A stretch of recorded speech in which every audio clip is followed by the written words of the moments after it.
could have heard this episode 48 hours early on our Patreon, patreon.com/indieheadspodcast. By joining us for as low as $1 a month, you'll receive episodes early, gain access to our Discord server, and get weekly playlists from the Indieheads podcast crew. All of our upcoming episodes, including our upcoming series, Car Commercial Number Ones, will be up on our Patreon 48 hours before it hits our public podcast feeds. If you're hearing this via our Patreon feed, we thank you so much for your support. But before we begin this episode, we want to thank our Real Ones patrons, including Maizefarms, Bex, Rachel Hartman, Noah Kurtz, Waffle113, and Alex Bielovich. To become a Real One, consider supporting us with a $5 a month or more donation. Anyways, enjoy the episode.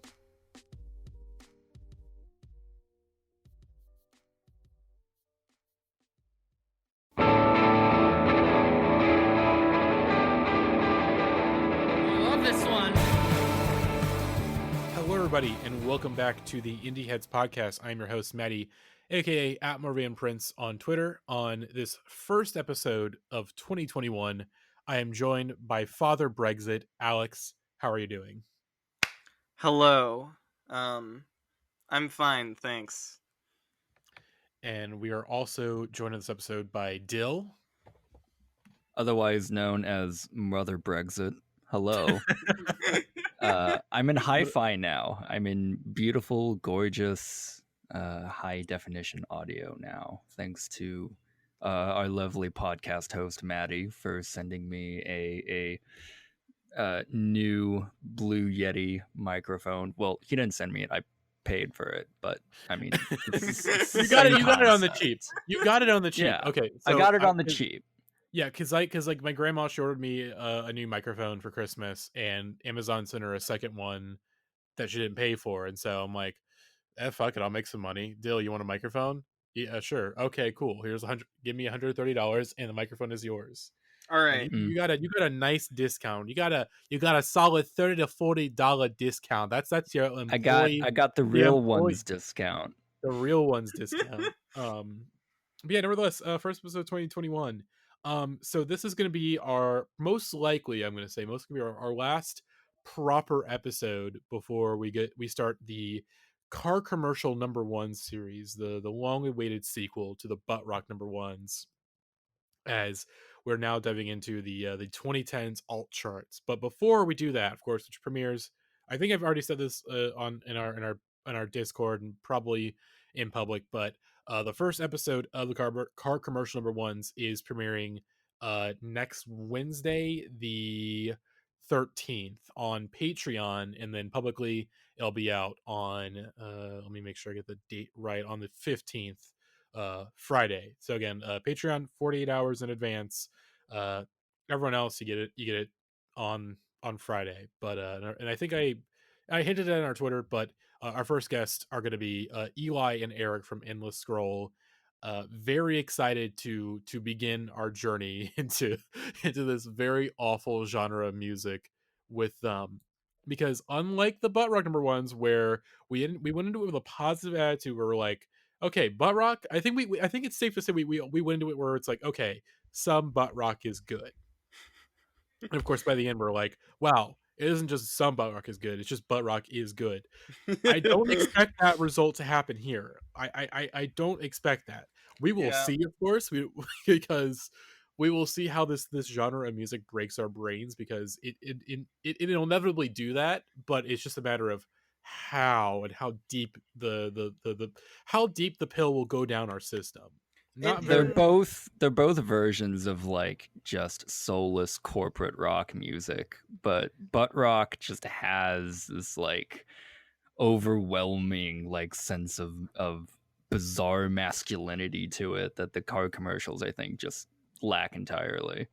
Let's put it like this. Okay, so like the 90s series, when we get that's gonna be Dale Cooper. Okay, that's season 1, season 2 FBI agent Dale Cooper, a wonderful bright shining light that we're just so happy to have. The 2000s, no, that was your Mr. C, that was your doppelganger, that was like, ooh, this guy's kind of dark and mysterious, and I'm not sure if I like him, but by the end you're like, okay, I'm kind of rooting for this guy a little bit, you know. And of course the 2010s is going to be Dougie Jones. And which version of Dougie Jones, you may ask? it's up to you on that. It could either be our original Dougie Jones or Dougie Jones. God, I've been watching The Return. I've been Yeah. rewatching Twin Peaks, and I'm towards the end of The Return, and I love Dougie Jones so much. I love him so much. Not to give, I mean, it's been 3 years, so I guess it's like minor spoilers, but the scene with the Mitchum brothers and Dougie out in the desert with the cherry pie is so wonderful. That Especially popped up on Twitter recently again. when Just Jim like Belushi's like, yeah. he's like, I love this guy. Your name? He's like, he just, of course, Dougie Jones. Like, oh my god, Kyle MacLachlan, what a king. What a king if you just ignore the existence of Yeah, his photograph with Ghislaine Maxwell. we stan our lib king. Exactly. Can we? Jim Belushi has also like been on the tip of our tongue recently Yes. for just being a dude who rocks very hard. Josiah was a reply again. Got his in as like a reply guy for Jim Belushi and got his notifications blown up because of it, because he recommended some anime to Jim Belushi, which I hope, Jim, if you're listening, which you're probably not, but if you are, hopefully you enjoyed the anime that Josiah and your other fans have recommended, because the anime shit, well, I can't say I can't say it be hitting because I don't watch anime, but on behalf of people who do watch anime, I guess it do be hitting. Jim, if you ever want to come on the podcast and Yeah. discuss Samurai Champloo, I will more than happily do it Or with you. or come on the podcast and talk about bad music with us. Please join us for the car commercial number ones, Jim. We got a couple slots, special guest slots open still, so please come on the pod. But nevertheless, so we have 2 or 3 topics we're gonna discuss throughout this episode. The first, well, not the first one, but the last one, gonna be we're gonna be talking about a fan playlist. So in case you don't know already, we have our patreon.com/indieheads podcast. We have a multitude of tiers, but one of those tiers is for $20 a month, the realest of the real ones. And if you subscribe to that tier, and it just has to be for 1 month or one pay period where you subscribe to that, and that's that. You just do it one time. You get to send us a playlist, and we will review that playlist. A playlist of anywhere from 10 to 13 songs. You send us that playlist, we will review it if you do send us $20 a month through Patreon. And that's what we're doing later on in the episode. Our first $20, our first realist of the real ones. Bex, they sent us a playlist. We were finally reviewing it because I think they sent it earlier in December, but we were busy with end of the year stuff. But you know, we have this little pit stop before we get into the car commercial number one. So it's like, okay, let's take this opportunity. Let's thank our wonderful Patreon supporters, and especially this Patreon supporter, so much for supporting us so early on in our Patreon history. But before we get there, though, I want to ask both of you, because I know, at least for you, Alex, you were not on any of our end of the year podcasts. No, I was not. You weren't, and you didn't have any writing for the end of the year list. Did any of y'all have any lingering thoughts on 2020, the music of 2020, any albums and whatnot you want to recommend to the people before this year kicks off properly in terms of album releases and whatnot? I think this was I mean, it's not 2020 anymore as much as my brain seems to think so. But 2020 was such a weird year for music because it was so like stratified and like kind of, I don't know, there were distinct periods that just like emotionally did not carry over. Like the first couple months of 2020 before COVID times, like that was very different from the like initial lockdown, and then which was also very different from like the months of lockdown that you know came over. So for me it was a weird and hard year to be like, this was my favorite album of 2020 or whatever, because for the most part there was no cross pollination. I was not listening to anything from previous periods very much. But that being said, just like if you're looking out for that good emo shit, you should listen to Body Horror by Male Culture. the opener, especially Your Crumbling Infrastructure, is good stuff. And Stephen Malkmus put out his like second best album last year. Yeah, I don't know. I don't know if I have much else to say other than that. I really liked those records. I loved How I'm Feeling Now by Charlie XCX, maybe my favorite album of last year. And Folklore was really good. Yeah. I guess I got most of my thoughts out of the way on the bonus episode. Which, by the way, hey, $5 a month patrons, you get bonus episodes also. And there's one where I just go off solo about some of my some albums that came out this year, that came out in 2020 that I really liked and were on our end of the year list. But I guess just brief recaps on some of them. I guess really one or two that I really want to highlight that I feel like have gone somewhat under the radar on the pod spectrum, or really the Indiehead spectrum at large. Ethan P. Flynn, B-Sides and Rarities Volume 1. Get in on the stocks. Get on the ground floor of these stocks, baby, because stocks are about to go up with this guy. I just feel it. Just one of the most exciting pop records that I've heard in a hot minute. If you like your FK Twigs, you like your Gremlin boys, you want to see them both combined, this is a really good record for that. And the fact that it's only like a B-Sides and Rarities compilation and not like an official project is insane, because it's just like, okay, if these are the Lucy's, what does the real stuff sound like? So really exciting stuff there. And then this is now I mentioned throughout the pod over the past year, Pink Seafood Negro, just the album of our times. I hate to be a corny, I hate to be corny like that, but it's just like, if you want to hear an album that sounds like this moment that we're in, like that's the record you want to check out. But that's really all I about it for stuff I want to mention. Any final 2020 roundups that I. But if you want my full 2020 roundup of non-pod stuff, patreon.com/Indieheads podcast, $5 a month. Bada bing, bada boom. But Dill, what about you? See, when you brought up this topic, I was like, I could not remember that the year 2020 actually existed. I'm not doing a bit. I'm just like, oh yeah, that happened like 5 days ago. And my mode of like, holy short shit, it and was long-term only attention 5 days span. ago? It was only 5 days ago. I don't know how time works. Like, that is so fucked up. Yeah, every preconceived notion I've had about the way time dilates and moves has been completely upended. Which is why I listened to a lot of ambient music this last year. Not this year, last year.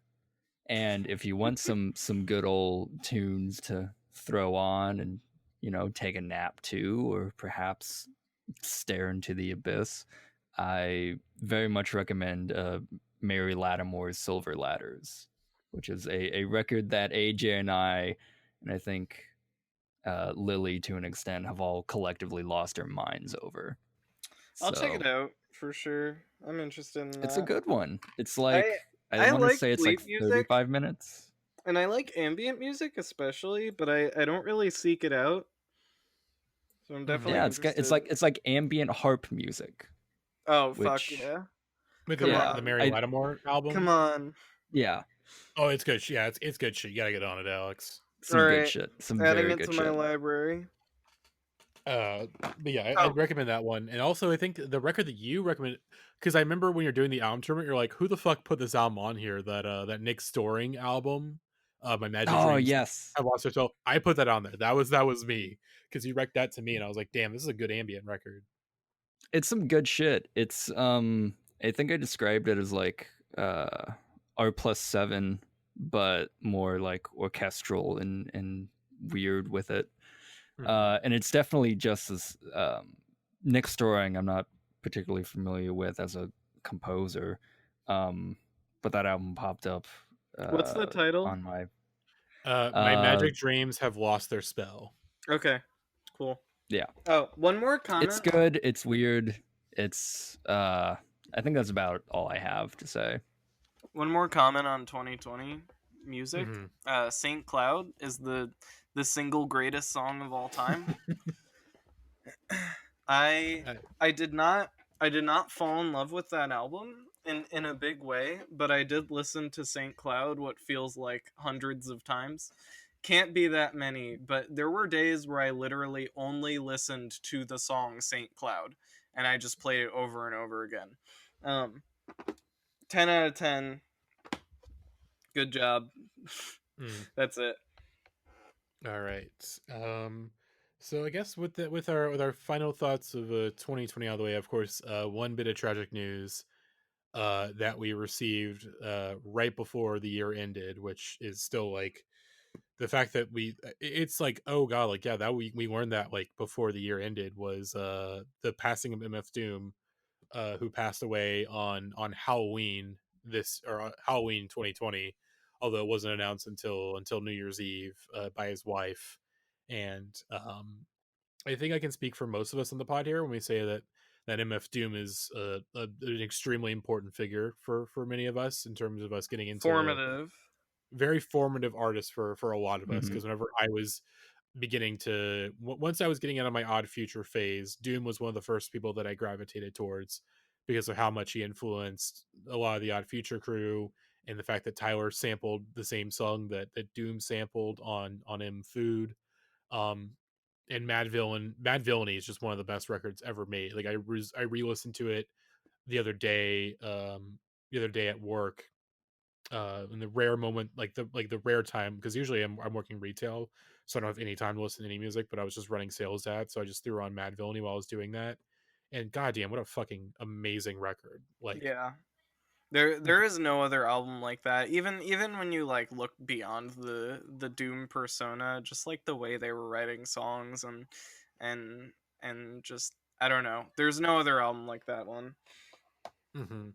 It just seems like it's for Doom especially. I don't even say for Doom especially, for like, as far as I can tell, it's the peak of both men's careers as either with Madlib as producer and Doom as a rapper. Like, I just don't think they either past that peak. And that isn't to say that, like, their late periods haven't been bountiful. Like, well, Doom, again, he has, again, Doom, that's a little iffy just because he hadn't, like, the last like full length album we got from him that was like mainly him rapping, as far as I can tell, was, I think, what was it, the JJ Doom album, or was it the Caesar Face record? Or The I Starface, he did like the Starface, Metal Face. He did the was that JJ Doom record, but like if you're talking like solo record, the it last one's goes Born all the Like way back. Yeah, because yeah. Born Like This was like the last proper Doom solo record, and I listened to that for the first time on New Year's Day, and that's a fucking amazing record. Because because I have a lot of blind spots with Doom generally, because like I said, I think like as Mad Villainy is just such a perfect record that it's like I don't want to listen to anything else. Like, I don't need to listen to yeah. anything else by this guy. Like, it's just such a Mm-mm. perfect record. Yeah, But Mad Villainy is one of those albums where you can like listen to it and just be satisfied. Like you do not need more from this artist. Like exactly, because I know, because so many people called for like a proper Mad Villainy, follow up record, but it's just like, do we really need one? Like, no. it's like, no, like, this shit's perfect. Although That I means know He Madlib said, I have think had. Madlib has said that they had like 50 tracks or something, like they had hours of material that they just never released because they didn't feel like it was up to par with that record. yeah. And Mhm, so yeah, like with someone with Doom, like you know that he has just like a trove of stuff that he just recorded over the years and never released for one reason or another. Yeah. mhm, um but I think that also just speaks to him as an artist, just having this incredibly high quality bar for him to set, mhm, and to not really feel like he wants to jump that, in the last decade of his life or so, other than a collab record here or there or a feature here and there is um I think it's sort of unique in hip hop as well, just to mhm, because the whole persona of Doom, the whole character of Doom is just this just incredible bombastic uh lovable supervillain. And there's never really gonna be anyone quite like Doom ever again, you know? Yeah. Like, especially as formative as he was for like parts of like, you know, like 2000s 2010s hip-hop culture, like all of the Adult Swim stuff, like he threw like all of his like Special Herbs beats like on the Adult Swim bumpers, and that had a whole influence on just that subculture of television as well. You know, just watching Adult Swim late at night and just hearing all these, you know, just hearing all these beats come on in between, you know, watching C Lab or Aqua Teen or whatever that, you know, you were watching. Like he was just like that guy. Like no matter how you got into him, whether it was like the Adult Swim or Mad Villainy or any of his other side projects, I mean, like, you know the man in some way or another, and you feel that connection with him. And that's kind of what we saw, I think, on the day that his death was announced, because immediately it was just like you saw it like all over social media, just this immediate like sharing of doom from everybody. Huge wave of response. And he's just someone where it's just like there was so, I mean, just I think it's the fact that there's just so, like, obviously just the amount of love was insane, but just how in terms of people's like favorite songs and favorite verses, it's just like everyone has their own. He was just so, obviously, like that period in the 2000s where he was just so prolific from like, you know, 03 to 05 where dropped like so many Most of his records. discography happened from 2003 to 2005, which is just insane. Like, I don't know, that's kind of the core of Doom's catalog, really. Yeah. Hold on, I want to look up everything that are released like within those like 2 or 3 year time span, because he had Mad Villainy in 2004, and like most of them are classics. Yeah. Like you had the first Victor Vaughn record, you had the King Ghidorah record, you had Mad Villainy, you had Food, and then you had Danger Doom, and then like Special Herbs and Spices, I think, which is the instrumental compilations. Yeah, and all like of his instrumental volumes came out like in 2003, 2004. That's insane. And we're mainly talking about Doom as a rapper, but like as a producer, Doom is one of the best producers of all time. Like, I think like when we I think the biggest thing for a hip hop producer, one of the things that I look out for, really just like any kind of producer that I look out for in terms, if you're looking at either in a hip hop space or sort of a hip hop mindset of production, which of course involves heavy sampling. And when I think about, okay, who are the greatest samplers of all time? Like for me, like obviously personal pick, Dean Blunt. I think he's got a great ear for samples. And then Kanye, I know, and obviously Kanye, as we know, Kanye, of course, that became one of his big staples. But like Doom, the fact that I think because his ear for samples was so unique, because he would pull from these like really weird, obscure sources and just make classics out of them. You know, like I was reading an article about the Arrowroot instrumental and how fans have been searching for years for the source of that sample, and like this golden goose they kept chasing, and they finally found it. Just like reading that story, because it's just like, how many Doom songs do we don't even know the samples for? Like we're still like journeying to try to figure out where he found this stuff and how it, you know, became a part of his music. You know, his ear, it's just his ear beyond his rappers, his ear just is I think is probably possibly the most, you know, is the most influential thing about Doom was his ear for production, his ear for sampling, because there's so many artists that, or so many producers now that got that ear from Doom, of being like, okay, this is how Doom produced his stuff.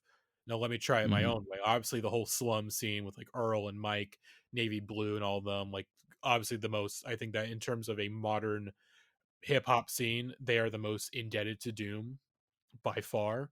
But obviously, even, you know, your mainstream producers like Kenny Beats and Tyler, like they also have so much to thank Doom for in terms of like helping them early on as producers. Because I think there was because I know Kenny Beats was having a Doom tribute stream that got DMCA'd by on Twitch.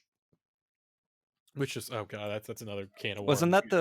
that the like the Flylo one too? I think also, Flylo also got his stream DMCA'd on Twitch.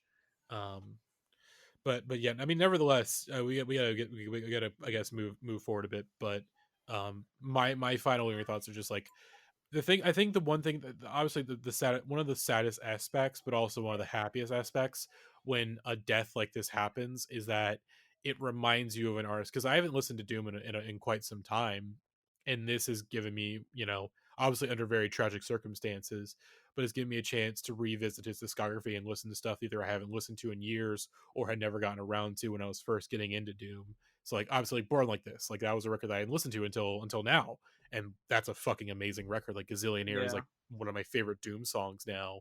Like whenever that Mhm. whenever that song switches, when he goes to Dilla Dilla Dilla, when that song just switches, it's so satisfying.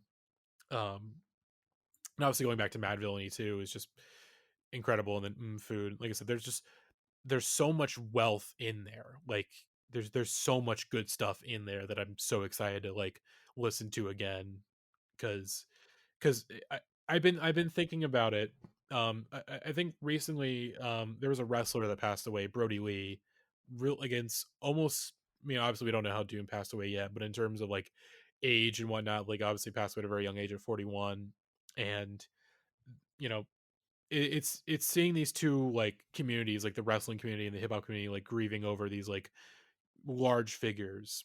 And there was a quote by one of the wrestlers about Brody Lee saying that, as long as you have the lessons that you learn from them and the memories, they're never truly gone. And I feel like with Doom, that's going to be the case, because with Doom, like he was more than the man. Like obviously, like with Doom, just because the mask, like he's gonna live forever in our hearts, just because he shrouded himself in such mystery and in such a persona. Just because of that, I don't think he will ever truly die. Like the man behind the mask may be sadly gone, but that mask is always gonna be there, and that mask is what shines the brightest. And like I said, if we're gonna we're gonna miss Doom a lot. And it's sad that obviously super young, only 49 years old, but Yeah. like his He music lost will his live forever. son just a few years ago, I think. Hmm. Mhm. Really He lost like his son. He lost 14. his Really brother. tragic. Yeah, his Yeah, brother. But he that lost his was brother a back in long the time ago. '90s. Yeah, the one with KMD, and then he was homeless for like that Man, period in between KMD disbanding and coming out with Doomsday. it's Um, so sad. and like I was also reading, because I was reading like the HHH memorial thread. Apparently, he had been like barred from returning to the U.S. because of some Yes. like immigration thing like 10 Yeah. years ago. Yeah. And so he had just been living in London this whole time, which is just wild to me. Hmm.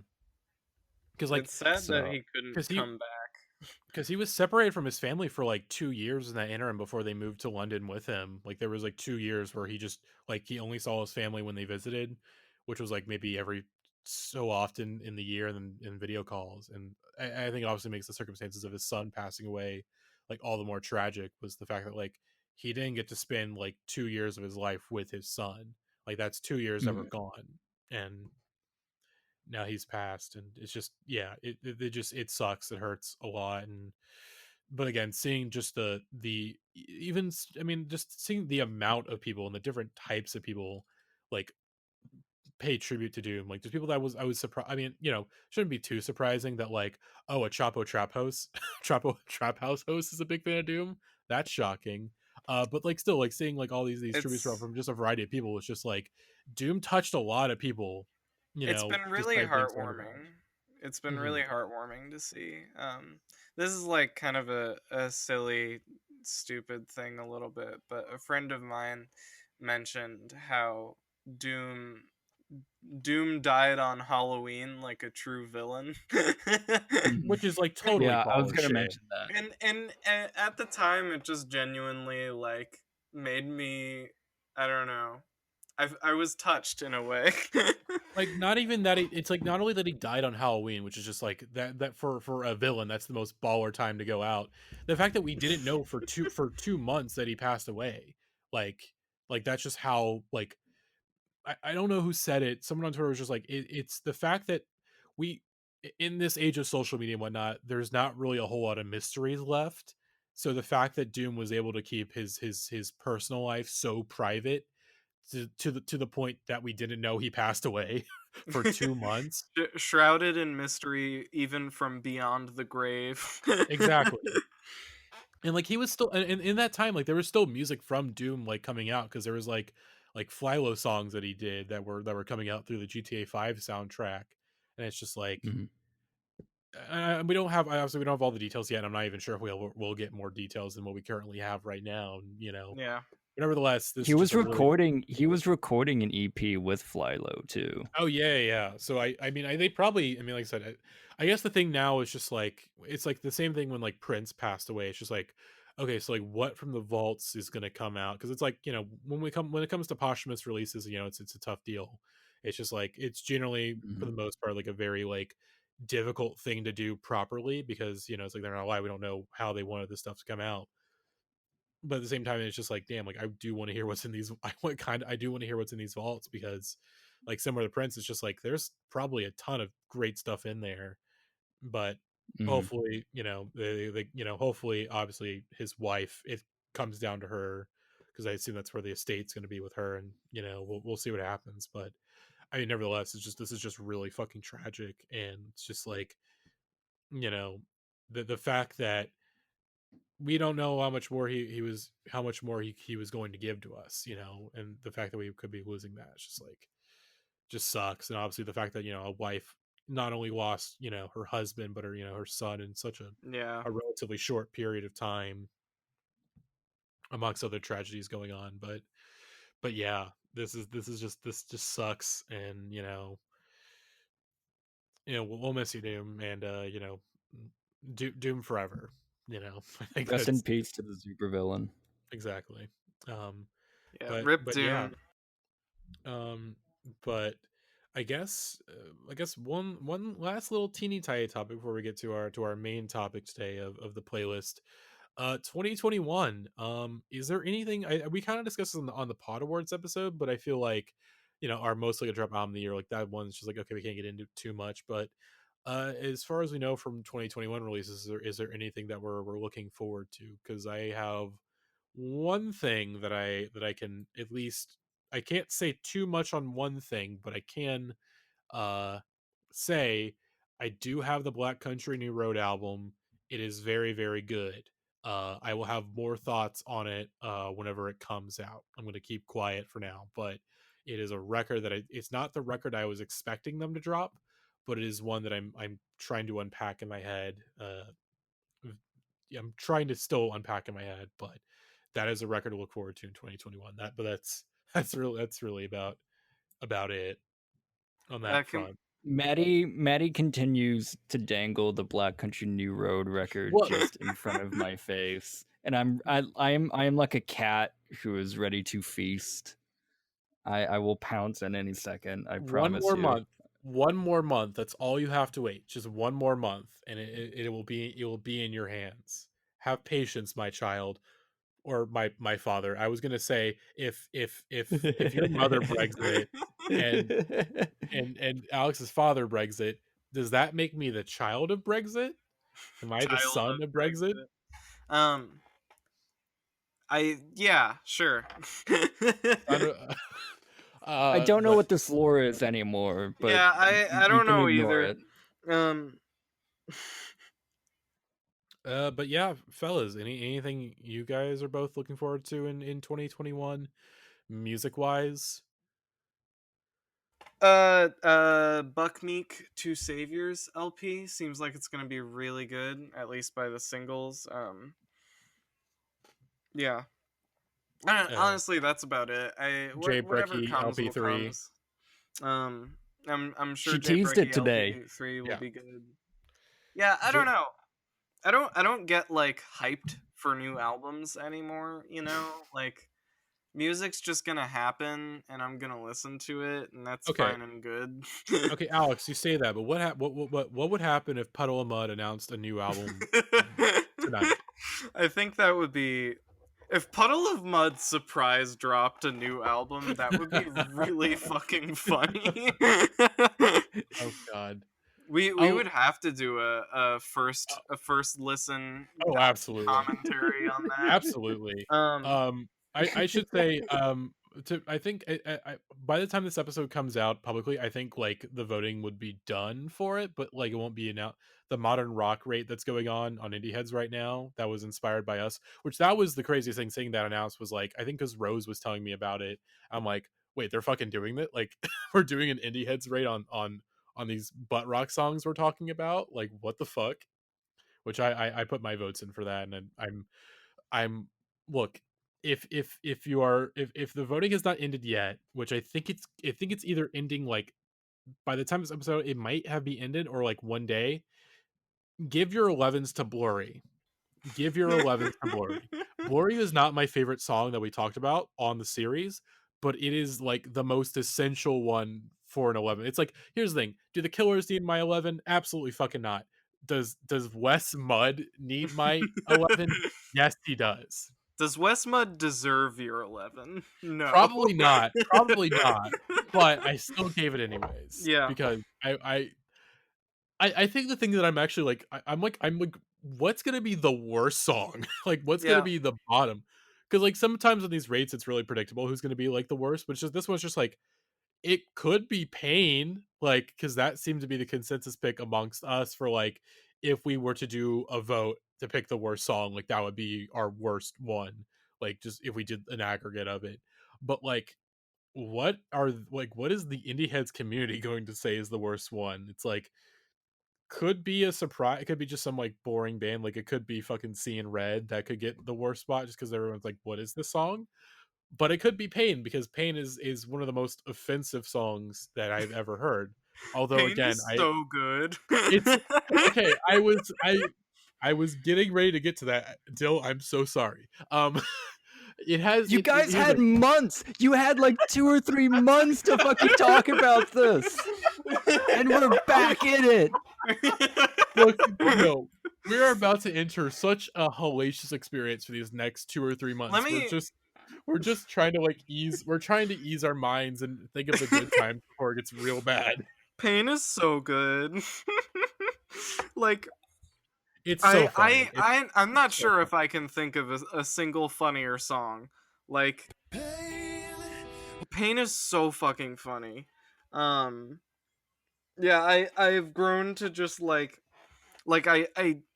I was gonna say Pain is one of the worst songs of all time, but it just felt disingenuous, even though it like is. Because it's so good, it's so funny, it's such a good song. Oh god, it's weird that like, because like Animal I've become is like becoming kind of a meme on TikTok. Like I've heard that song on like multiple TikToks now, because there was the wonderful Piss TikTok that AJ sent us. that has that song, and there's one that I sit in the Butt Rock Discord channel.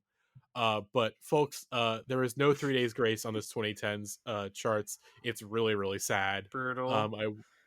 But also I think it's like, at that point they got rid of Adam Gontier, so like who fucking gives a shit about them at that point? Really? Yeah, they got rid of him in like 2013, or he left in like 2012, 2013. Is he a chud?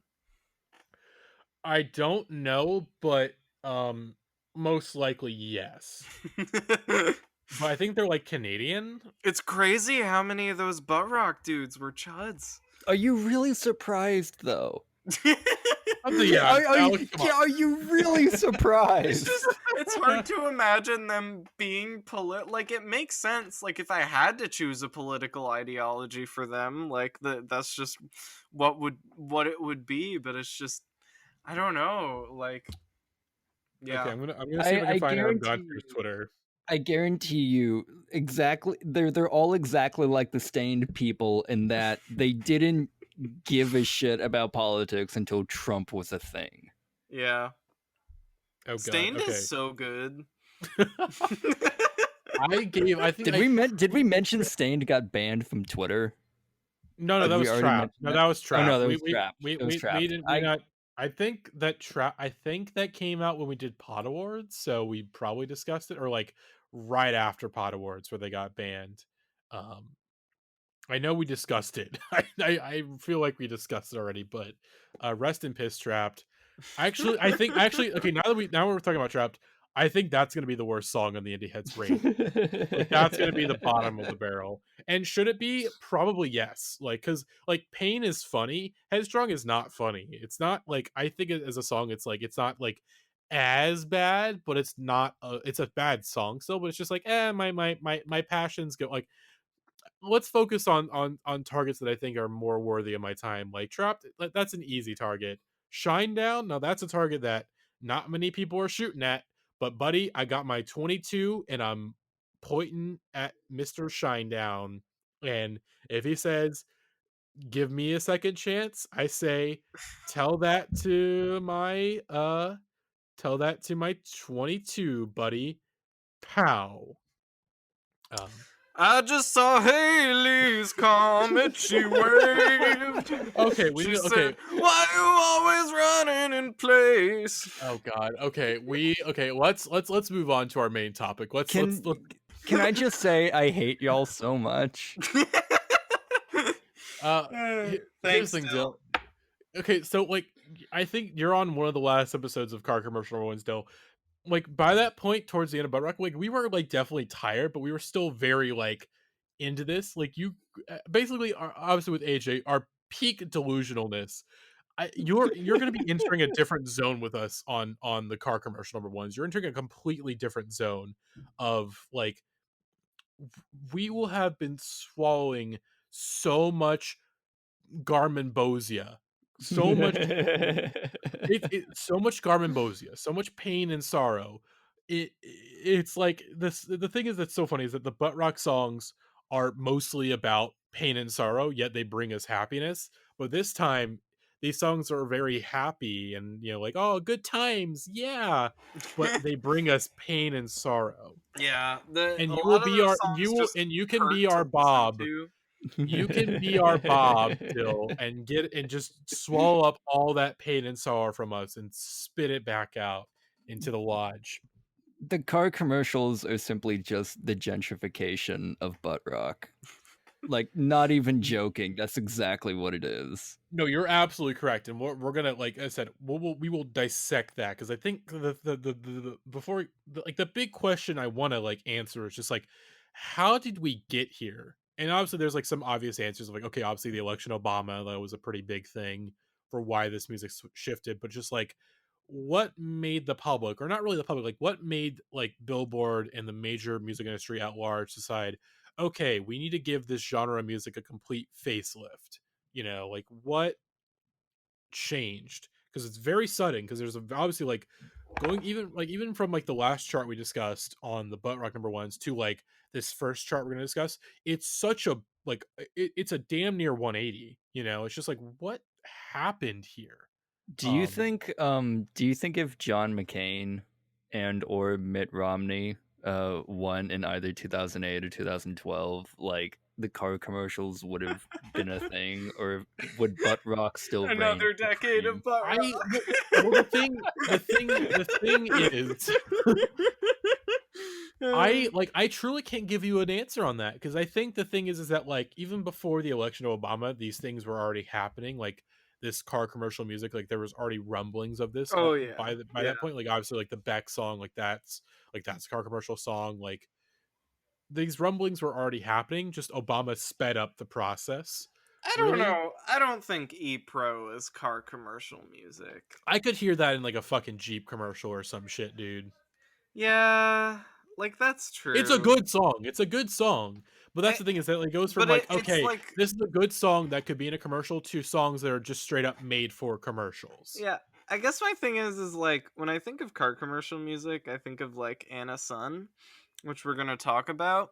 Mm-hmm. And E-Pro is so fundamentally different from that, I don't know. It just feels so stylistically different. But the thing is, there are different genres of car commercial. Like your Jeep commercials are not the same as your Hyundai commercials. You know.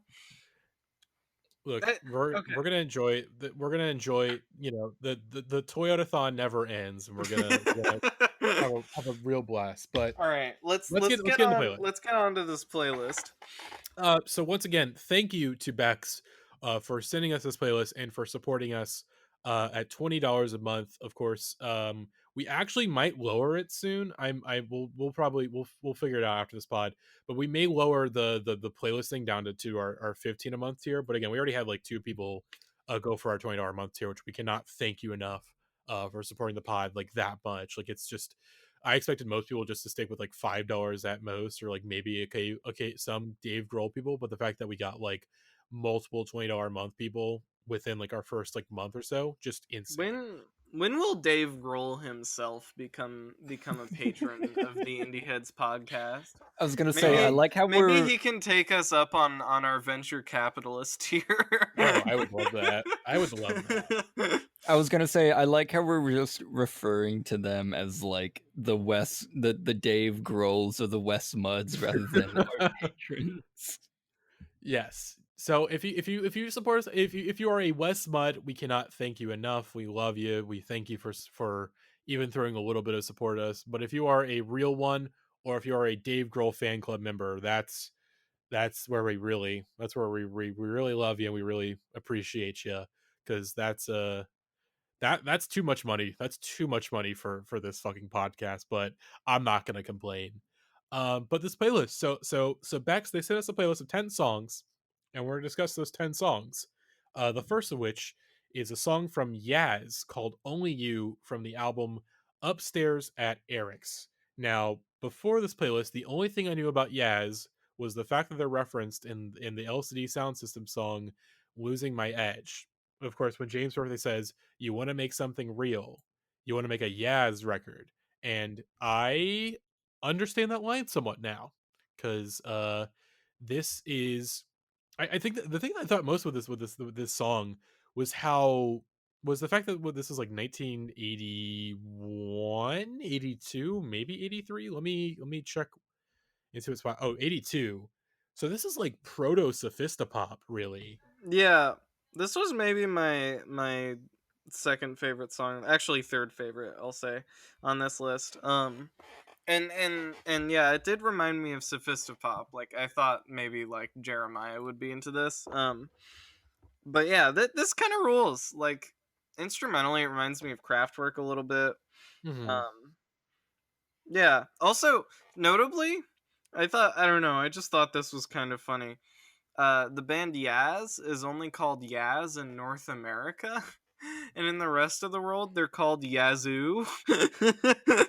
Yeah, Don't. I read that. I was like, what the like why though? Like, is there a weird Yeah. copyright thing, or like is it just like the North American labels are like, we can't call you Yazoo, you can't market that shit, like you got to call yourself something different. And then the members of Yazoo, they wrote their name big and bold on a dry erase board, Yazoo, and then they erased the O's, and the record label executives were like, we got ourselves the next big band here, folks. I feel like your tone just made me think of butt rock, and I think the music industry. Maybe the We gotta music go. industry would be a lot more interesting if it was just run by butt rock dudes. Oh, absolutely.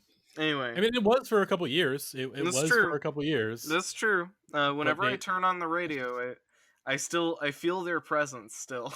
Alex, remember, everybody, this is what they took from you. This is what they took Alex, from you. Alex, Yeah, still. I believe that your butt rock syndrome is terminal, and I'm fairly certain we'll have to euthanize you fairly soon. God, it's okay. The thing is with like, I was so done. Like by the end, I was so done with butt rock. Like the fact that just it didn't end. Like even after the culture stream, it didn't end for like a solid couple weeks. I'm like, okay, I'm done. I'm emotionally checked out of butt rock. But obviously, the modern rock rate has gotten that pill. I found it's like in Limitless, you know, like I thought I ran out of the pills that unlocked 100% of my brain, but I found one. It was hanging. It was under my bed. It was. I must have dropped it earlier. I took it, a little dusty, but you know, it soothes the soul. See, And it is. for me, I was super done by week 3, and then 4 and 5 just broke me. And that's why we have what we have now. Yes. And again, and I think the car commercial number ones, amongst many other things that the series is going to be, first and foremost, it's an endurance test.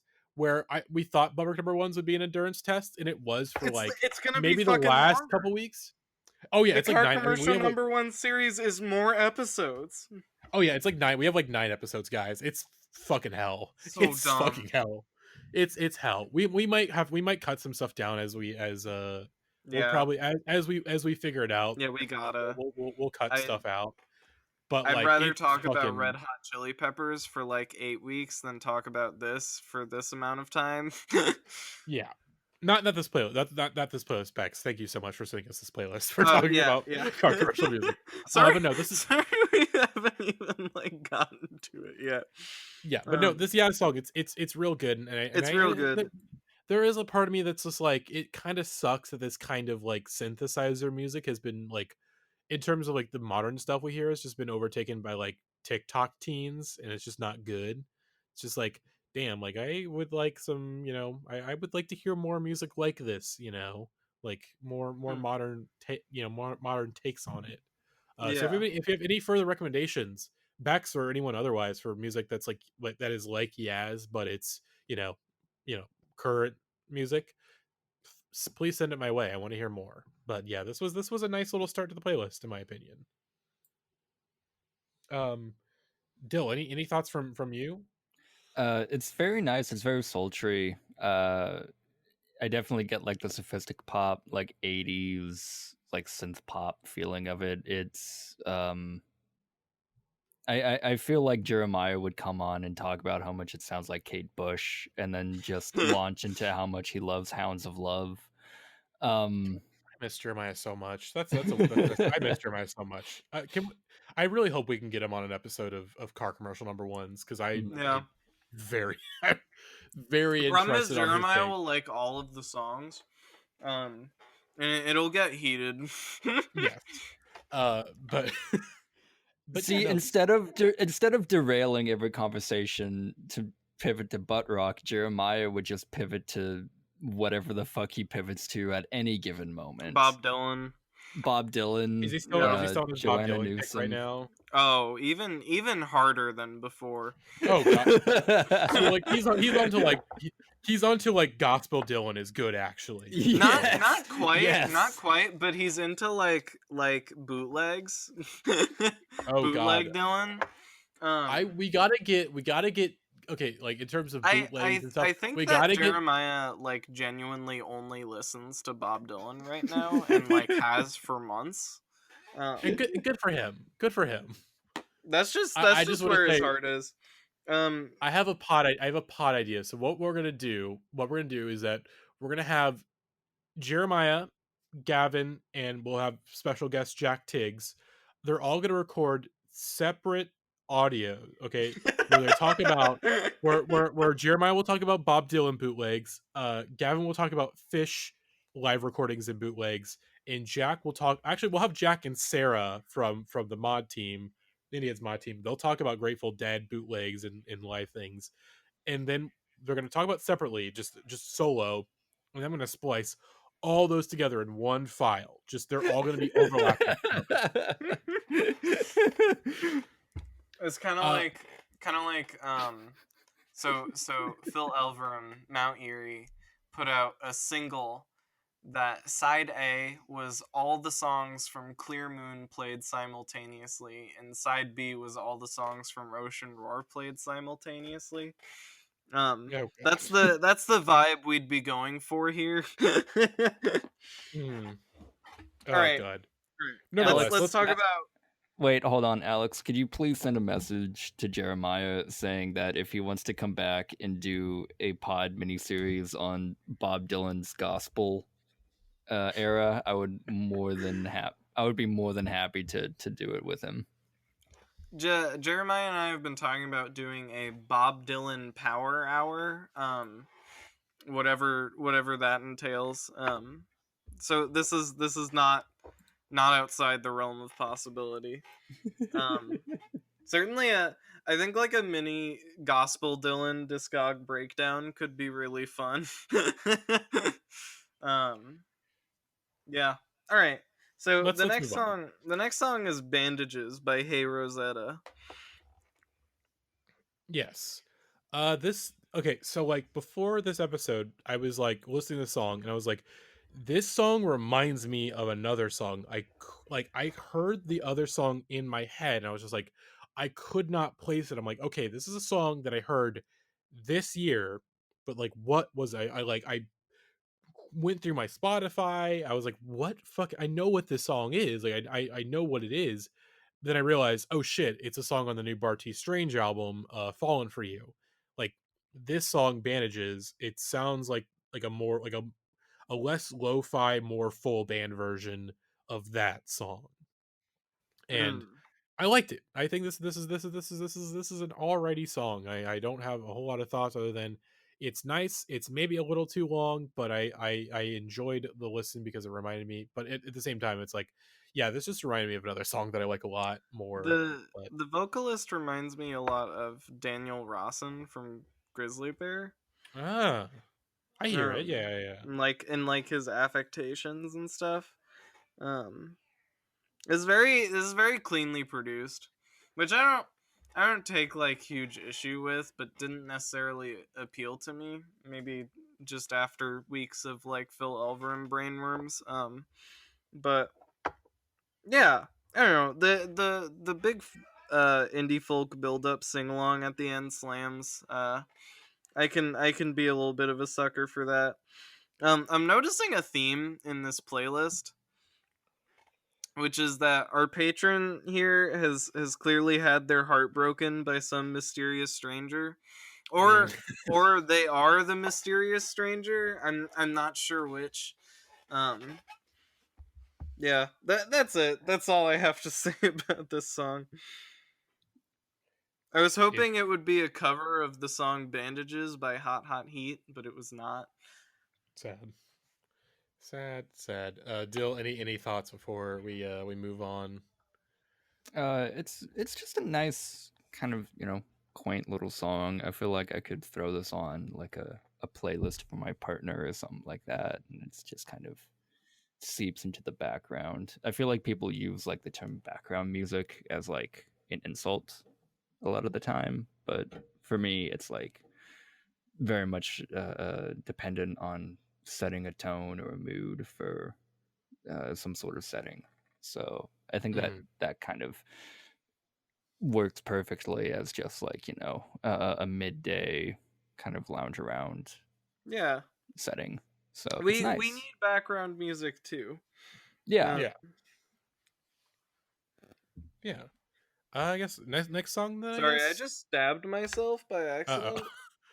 Oh god, I have very bad show. ADHD, and I was fidgeting with this pin, and I stabbed myself in the thumb. Anyway, was it painful?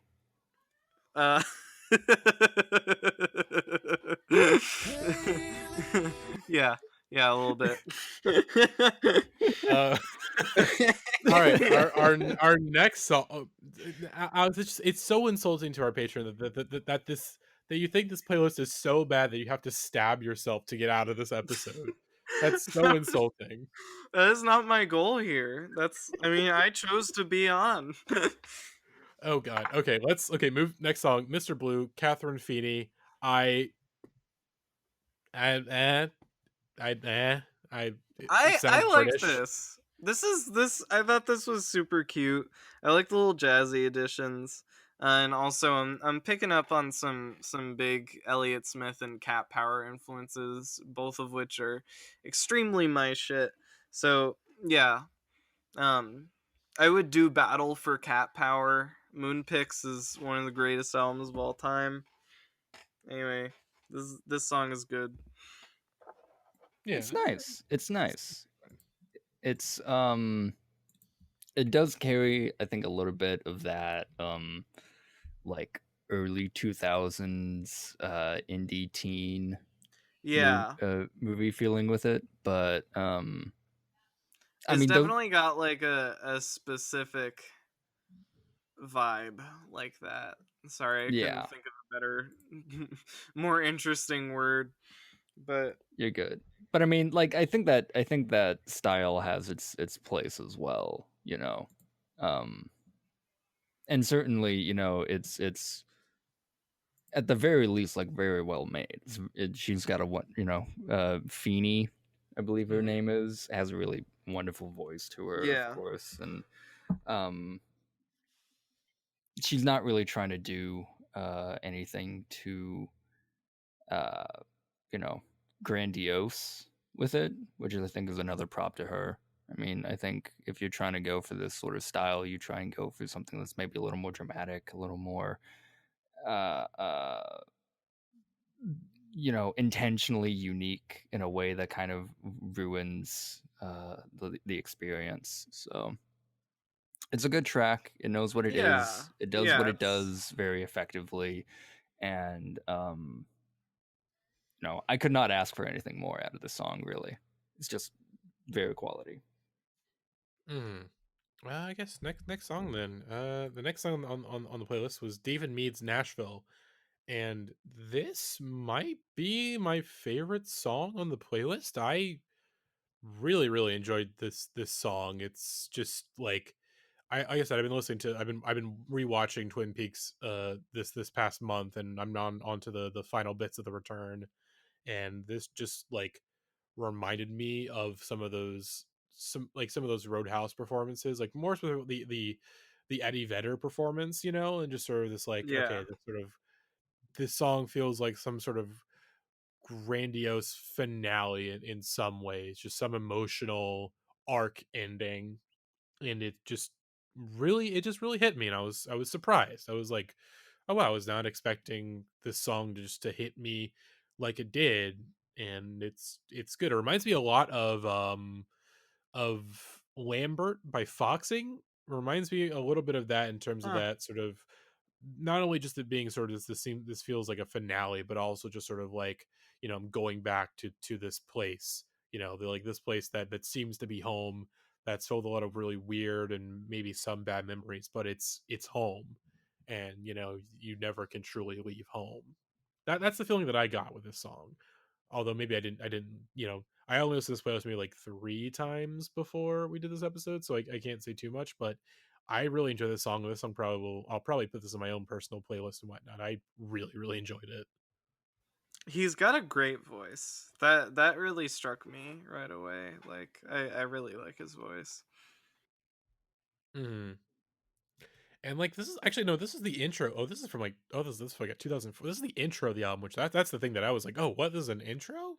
Like this does not Oh, sound that's like, interesting. it sounds like Does a not song give that could off that vibe. simultaneously like serve as an intro but also an outro depending on how you sequence it. Yeah. But Okay. Okay. This is I'm gonna delve into a little bit of bad brainworms territory oh here. no. Oh, Because oh. here's the thing about human beings is that we all have terrible brainworms in one way or another. Um, but when this man says the phrase Stormfront, I cannot help but think about the Ku Oh, Klux Klan form. Like every single time without fail, I could not hear it just as the oh forum god, no, instead of I'm gonna hear it. just a I'm gonna hear storm it now. front. Oh I'm sorry, no. Oh, Matty. now I'm gonna hear it. Oh, god damn it. God damn it. You'll make it through. It'll be I okay. will. It's still Um, a really good song though, but god, I didn't. it's a good song. You'll get over it.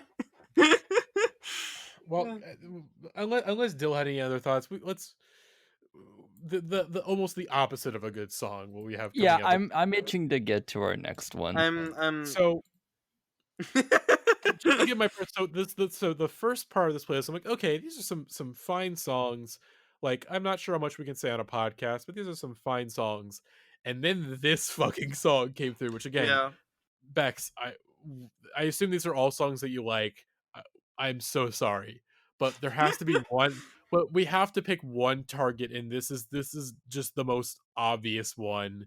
The So Narcissist, is it the, let's see, the Narcissist Cookbook. Hang on, let me get the schedule pulled up. The Narcissist Cookbook, Courtney, named after Courtney Love, and the song is about Courtney Love and how she possibly murdered her husband, but no, actually, that's. Can someone like?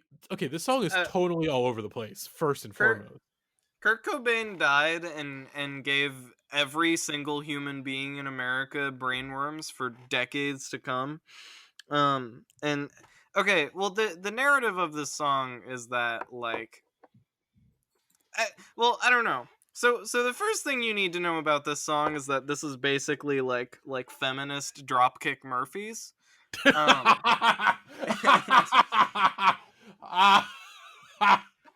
oh God! Oh um, God! like essentially the song's perspective is like, you know, mostly the people accusing Courtney Love of murdering Kurt Cobain are like sweaty misogynists, which is true. And that like it's just, you know, it's just fucked up because her husband killed himself and she had to raise their child on her own. And that's what the song has to say, but boy does it say it in a very specific way. This is music for people who browsed the atheist subreddit back in like 2012. Wait, hang on. Is this guy? Is this that Bean Dad that we're all talking about? Is this him? Oh God, yeah. No, this like I said, it's totally over the place because it's like there's certain lyrics and there's certain ways to do it. It's like, okay, it's like the verses are like, okay, so this is like a pro Courtney Love song. This is like, you guys are fucking idiots if you think that she murdered her husband, you fucking imbeciles. But the way that the hook goes, the hook is like so cheery of like, Courtney did it, she did it, and it's like, buddy, like, this is, you know, like, if you're gonna make a song like this, I don't think making it a fun, happy folk sing-along is really the best way to go about it, you know? This Like, sounds like a Black Lodge version of a Sublime song. oh God, it's just like, I'm trying to like imagine the type of like audience that would hear this song and do a sing along, you know, like, because like the first thought of mine is like shitty coffee bar open mic night. This is like the headliner of the open mic night. It's like, okay, you have the open mic night where everyone comes on, but it's like, okay, but our final guest is our special guest, and here's this guy, and he's got this song about Courtney Love. And it's like, oh God, this sucks. This sucks so hard. I'm so sorry, Bex, but this is a terrible, terrible song. It is. So we can all like imagine what this guy looks like, right? Oh, Like, absolutely. just I feel like we all have like 3 different guys we're imagining, and yet it's all correct. Yeah. Then what? Okay, so my version of this guy is that he looks like one of the guys who sang the the 500 Mile song. He just seems like like, you know how the Property Brothers. There's a third Property Brother, and he's like a magician. I'm imagining that, but for the Proclaimers. Like, this is the third Proclaimer, and he's like some weird guys into magic. What are your versions? What does your guy look like? So Y'all? he wears a vest, and he has definitely worn one of those newsy caps. To correct your vision, he wears those caps all the time. It's not he just he wears them all the Yeah. time. Yeah. Sure. He wears, okay, like he's got a he's a balding man. I know that. That's in my head. Okay. He's got like Not to me. perpetual 5 o'clock shadow, but can never seem to Yeah. like grow actual facial hair. He wears those like leather like fingerless gloves. Do you know what I'm talking about? Oh God, wait. He's fucking. Oh God, he's Oh God, he's Wally Brando. He's Wally Brando, but he was Irish.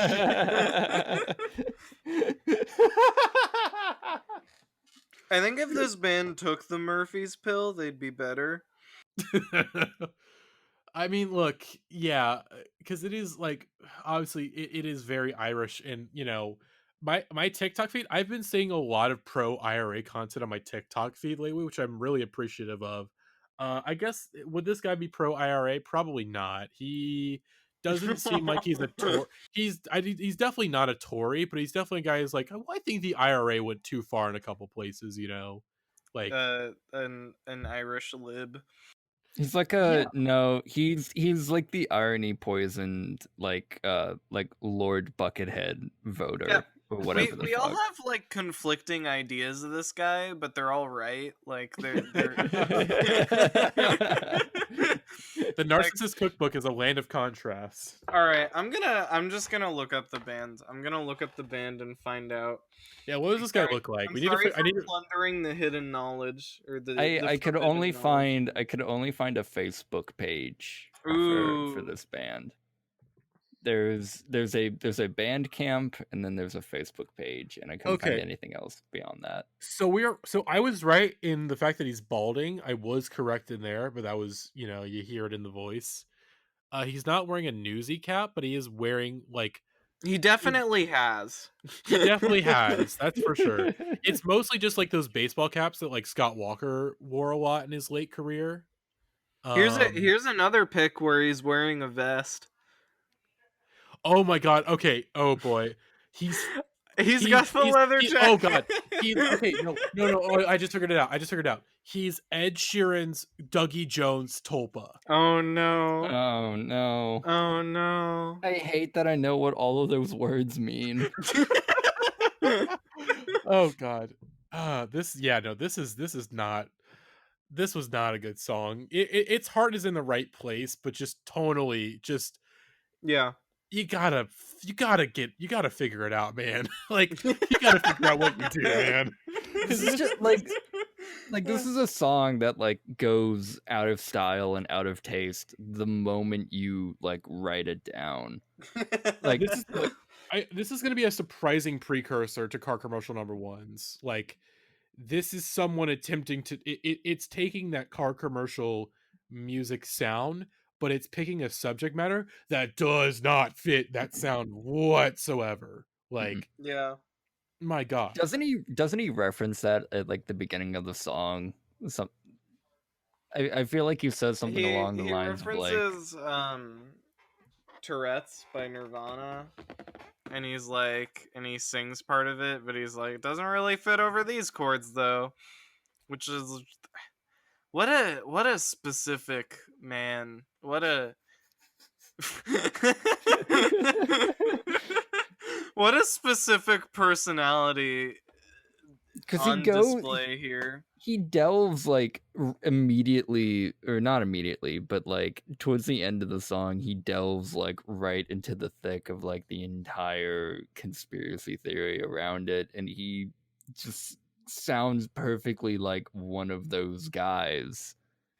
Yeah, and I feel like if you're trying to sound like one of those guys, you do it with a little something more than what he doesn't have right now. It feels like he knows a little bit too much about the conspiracy theories surrounding this. Like why does he know the details of this? Like, I don't. Also, the only thing this song does is make me like put me on the wrong track. I'm like, damn, was she practicing his handwriting? Like it literally. Yeah, that was the thing. It's just like the song's supposed to be like, it's supposed to be you're crazy. If like, why are you thinking that Courtney murdered her husband? Then you hear like, wait, she was practicing his hand. Like, wait, is that true? Yeah. Like, Yeah, that's fucking yeah, no, weird. literally That's I really go, weird. wait, is that true? That's really weird and fucked up. I Oh god. Let's assume it's not true, cause Courtney Love definitely did not kill Kurt Cobain, and it, God, this song, man. Although again, if there this song it is mostly bad, but again, good evening, Courtney Love. It is I, MK Ultra Truther 99. That was kind of funny. I kind of thought that was funny. Yeah, But that's really about it. yeah. This I'm Bex. We're so sorry, but this was just this was There's not so good. much to unpack A here. lot to unpack. But let's just get to the next song on the list. Jack Dolgen, I Will Come for You. Um, Another song that I thought was fine. I didn't have a Yeah. whole lot of thoughts on it. It's fine. It's fine. I don't I have thought much it to was say. real sweet. I liked it. It Mhm. was a sweet song. Maybe one of my favorites on the list, like narratively, I guess. Mhm. Yeah. Because I feel like the playlist. I mean, we'll kind of. I guess this song and the next one will probably get through fairly quickly because it's the last three songs. That's where we get some banger. That's where we get Yeah, some bangers. definitely some discourse to be had there. Yes. Because the next song after the Jack Dolgen song was "Sleeping at Last," "Keep No Score," which is just a standard acoustic sort of bare bones song. Thought it was fine. I don't have many other thoughts on it, unfortunately. Maybe if if I had some more time to get Yeah, more listens, maybe I had more to say. But I it's listened to fine. this song the most of any of on the playlist. I listened to it like 5 or 6 times just because I couldn't think of anything to say about it. um, I think, yeah, yeah. This is a solid playlist. Like, this is a good playlist. It's structured well and flows well, but a lot of it's just like pretty just nice. Like, don't I don't know. There isn't Mhm. necessarily like a lot to unpack or anything. But we do have much more to unpack with the next song, which is Taylor Swift's "All Too Well," which I had not heard the song since like probably 2012 2013 because my sisters are big Taylor Swift fans, which by the way that was a bit of a joy having some because they were listening to the new Taylor Swift album like on the way home one night. I think as we we were again I was in the car with them and my sister's husband or one of my sister's husband, and they're just like having some discourse about the new album. uh it's so nice to know that hating Jack Antonoff is a genetic thing. It's so nice to know that. um but all too well again it's one of Taylor's at least in the amongst the indie head scene, it's one of her most infamous songs, and listening to it I'm like, okay, I kind of get that, but I feel Oh, like infamous? maybe I thought you were saying earlier, like before we started, that it was one of the more popular ones. well, I mean, I mean that's kind of those words mean like the same thing to me. Basically, it's just like amongst indie heads people or indie people, like all too well is like that's the one where it's like, okay, I gave you that one, Taylor. That's a really good song, you know. But I think there's a lot. I think, but for me, like in terms of Taylor songs that are like this, like I think there's better ones in my eyes. Even before we get into the Yeah, the folklore evermore stuff, like even going back, I think there's obviously like I think Dear John is pretty good. Back to December, that's one of my favorite Taylor Swift songs. Like that's a really good song to me. folklore um is so good. I have to listen to Folklore is folklore so again. good. I have not I haven't listened to folklore since it came out, and I have not got to evermore yet, but I I want to get have to back to it. skip the Bon Iver song. What? I like I that just one. I I I do not like this man Bon Iver. Look, I'm Please with you. Here's like please I leave like me that song, but alone. I like that song, but I'm completely with you. I fucking hate Bon Iver at this point. Like I think we've hinted. I know we like I basically said as much like years ago when we did our 22 a million discussion, but like, god damn, like I'm just so fucking sick of this guy. Like I'm sick of him for the most part. It's not Like even like, I don't know.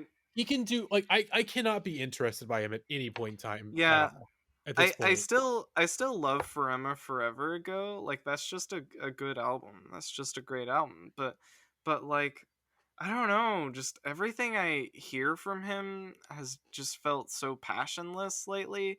And like especially like he'll get on songs by artists I like James Blake or Taylor Swift on albums I like, and his features are just so dull and passionless and Well, with exceptions, but the exceptions are really just it's just the Kanye West songs. Like that's it. yeah. Like the only Well, the but only time the only time in like in the last decade, well, yeah, that's not totally true because there's some good songs on the self-titled, and even there's some songs like I said, I think like 10 Death Breasts and Oversoon are like really good songs, and there's there's another single on 22 million that I liked a lot. But for the most part, when it comes to this band, like I did not, I don't think I even listened to There was no singles that interested me. I just do not care about this man. But I that once but he was considered myself a but huge fan, and I have not listened to the new album. but I will say he do be hitting on Yeezus though. Like that's the best he sounded to me. Yeah, yeah, Yeezus is good, obviously. I like his features on My Beautiful Dark Twisted Fantasy even more, but Mm. Yeezus is good. Anyways, we're talking about Taylor Swift. Let's go. Let's swing back to Taylor Oh my Swift. god, we started talking about Kanye West when we were supposed to be talking about Taylor Swift. Oh no. Oh Canceled. no. Canceled. Canceled. Anyway, Anyways, Taylor, this is a great song, but sweetie, you can't just dance in the refrigerator light. You gotta close that door. You're letting all the cold air out. the olives. Think about the olives. They're gonna get stale. They're gonna get room temperature, and you don't want that to happen. Is that the poem? Is it olives or was it was it plum? Oh, it was plums. Are we sure? Are Yeah. we sure it isn't beans at this point? No, well, I think if I were to go back in time and do a Dale Cooper saving Laura Palmer, I would make it so that it was beans and not plums in the poem. All right, let's talk Okay. about Anna Sun. Okay, yeah. So what if I said that this song was good? I agree. This song is great. Okay. It's a really good song. Okay. Okay, and this like so this sparked before we just began this episode, it sparked an idea for an episode whenever we kind of hit like a midway point on car commercial number ones of like I want to hear these bands before they started making car commercial music, because like this song is like it is like a car commercial song, but it's not like it was not obviously the peak is Shut Up and Dance, like that's when they yeah. really reached their car commercial peak. But it's interesting to hear like the early music from these bands and see like okay, like this is a like more scrappy, it's a bit more unpolished, but those pieces are still there, and this song is that where it's like okay, it's clear like this band was going to be okay, like you understand completely like okay, yeah, it makes total sense that this band became like a car commercial music band for a hot minute. But this is a really damn good song. Like this is like Yeah. okay. Like Mhm. I can't really stomach a whole lot of like early 2010s indie pop. Like I generally do not like most of it. I like I'm sorry Alex, and if you're listening, Jeremiah, I'm so sorry. I cannot fucking stand Passion Pit for the most part. Like I hate that kind of music I've specifically. never listened to Passion Pit. I Okay, I must be mistaken for again. I Yeah, for whatever reason I assumed you were a fan of Passion a Pit, Passion but Pit maybe stan. I'm thinking of Zach. No, I'm Passion not a huge indie pop fella. Yeah, No. Passion Pit is simultaneously a band that you can enjoy like the first couple of records, but also hate the entirety of the discography simultaneously. Oh god. But yeah, no, this song's fucking good. It slaps. Like Yeah, it this slaps. is like a journey. It's like its own little epic. And I don't love the "This House is Falling Apart" refrain. It's a little too killers worshipy for me, like not in a good way. But I don't know. Overall, this song is like irresponsibly good, Mhm. and I don't know. It makes me wish that like I feel like in the start of the decade, this was kind of more where car commercial music was at, and then it got Mhm. to be just like really poppy, like almost like grotesquely sweet stuff. Whereas this has like a genuine feeling and emotion to it. It's got like something it's trying to convey, you know. Mhm. Like this song, when I listen to the song, I'm not thinking consume more product, consume more product. It's just like, yeah, no, damn, this is just like as you say, it's a killer's worship song, but like it hits, you know. It's like a mix of like the Killers and like Group Love, you know. And I fucking hate Group Love, even some of the early stuff, but this just hit the spot. But here's the thing, I actually like Shut Up and Dance a lot, so I'm already like, you know, Oh, fuck you. we're, we're not gonna get into that can of worms. We will get into that can of worms whenever we get Did to it the go episode. number 1 It did go though? number one. It did go Okay. number one. So we will All talk about it right. on a future episode of Car We will Commercial Movies. revisit this. I Well, we're am gonna I play on am that. shocked. I am shocked that Anason did not go number one. Well, this I was am like curious, like how high did it get in the charts? I don't. So this is like in their like in. Let me see who released this because I don't know if this was like okay. So I think let me check the history because I know this was a band that like I know they self-released some stuff at first and then they got signed because like Spotify saying that this was released by RCA, but I'm not sure if it was like it was initially self-released and then RCA picked it up. But like let me see. I want the band's I'm see. Oh shit, this is a Cincinnati band. Oh god. There's a lot of there's a lot They have of a lot of past members. Look oh at yeah, that. because we had an AMA with one of them because he's like a has his own like because he was like an early member of the band and he has like his own solo project that we had for a thing. Okay, yeah, so this was their self-titled major label debut. Okay, so this peaked at number 10 on the Billboard Alternative chart and number 20 on the Billboard Rock Songs chart. So okay, so this was on the charts, it just never hit number 1. Okay, so that kills my theory a bit somewhat.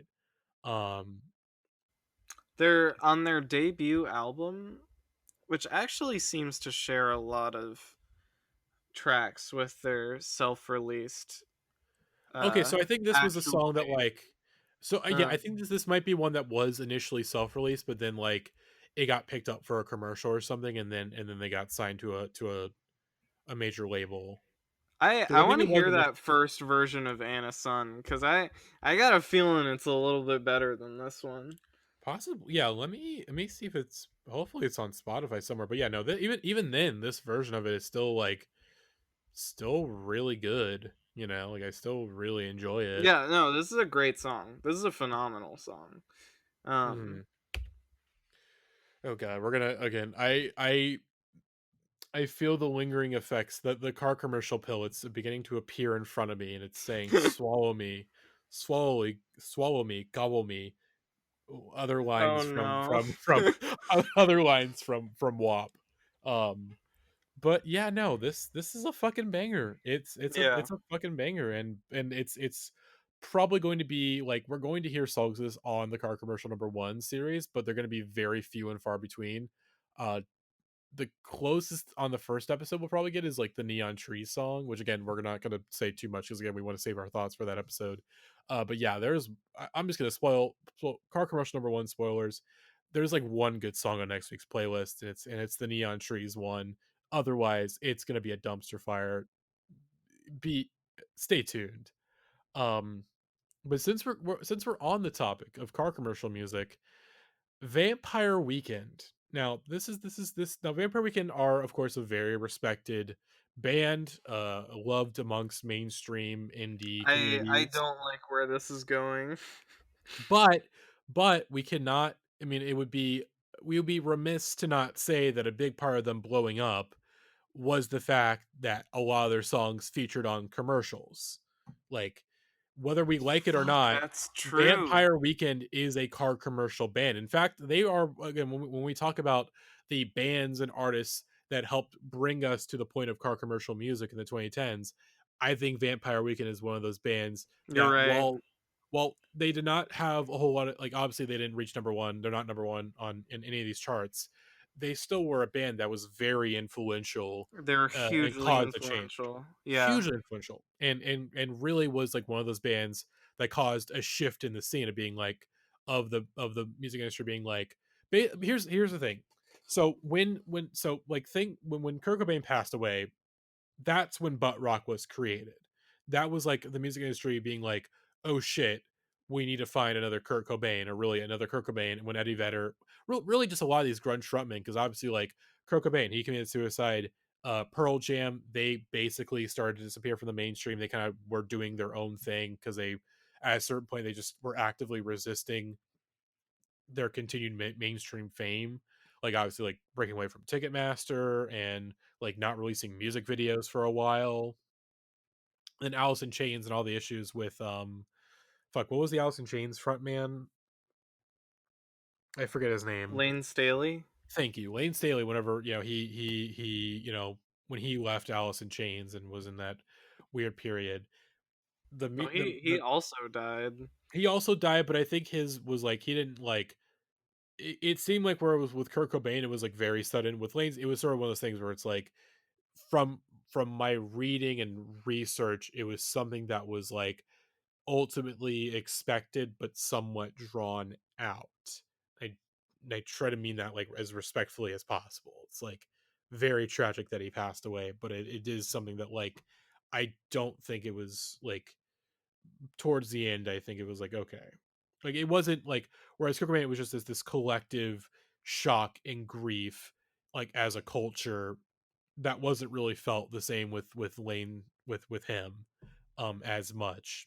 And is it because Kurt died first? I don't know, but nevertheless, whatever the case is, my thesis is that the major music industry, of course, they signed all these bands that Kurt Cobain liked, but they weren't making the music that they weren't making the same kind of music that Kurt Cobain was making. Like, Sonic Youth, they weren't making grunge music, they weren't making music like Kurt Cobain. Fucking Butthole Surfers, who got a major label deal, they sure as hell weren't sounding like fucking Nirvana. But they're like, okay, so that we have to make our own Nirvanas. They basically convinced, like, okay, we can't just go from these artists that he likes, because that's completely unreliable. We have to make our own Nirvanas. And so they did. We got a lot of butt rock guys that sound like Alice in Chains and Nirvana and Pearl Jam. Like obviously Puddle of Mud. Like that's obvious for a variety of reasons.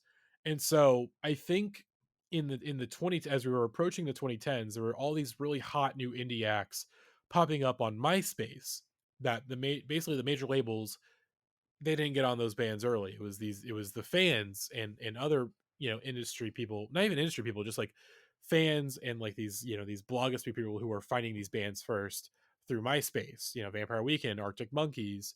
I mean, really just a lot of the enemy scene, really in the 2000s.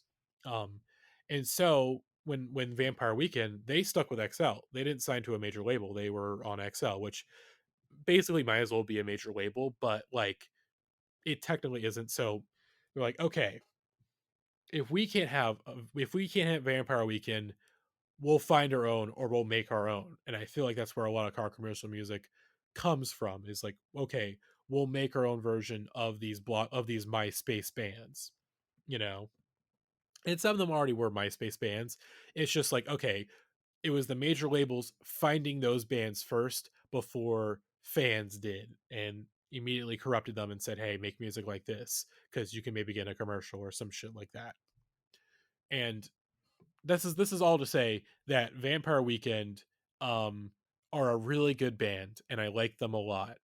And my favorite album from Vampire Weekend is Father of the Bride, although the song Hannah Hunt is very, very good. It took me a while to get there, but this is all to say that I feel like Vampire Weekend, despite being a car commercial music band, has made many musical moves to eschew themselves from many of the dreck that make up that genre of music, because they are Your favorite Vampire Weekend album is Father of the Bride. yeah. Wow. I really love that record. I like It's the it's a first good three album. records. Good for you. It isn't mine, but I was just surprised by that, I guess.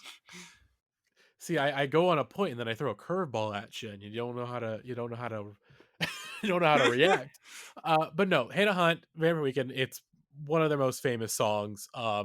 Because when I saw Vampire Weekend in 2019, which that show's special for a variety of reasons. Like one, it was like the first show that I went to with my girlfriend, and it was just a Yeah. really good, nice time, and I had a That was a great tour. That was a oh yeah, phenomenal tour. phenomenal tour.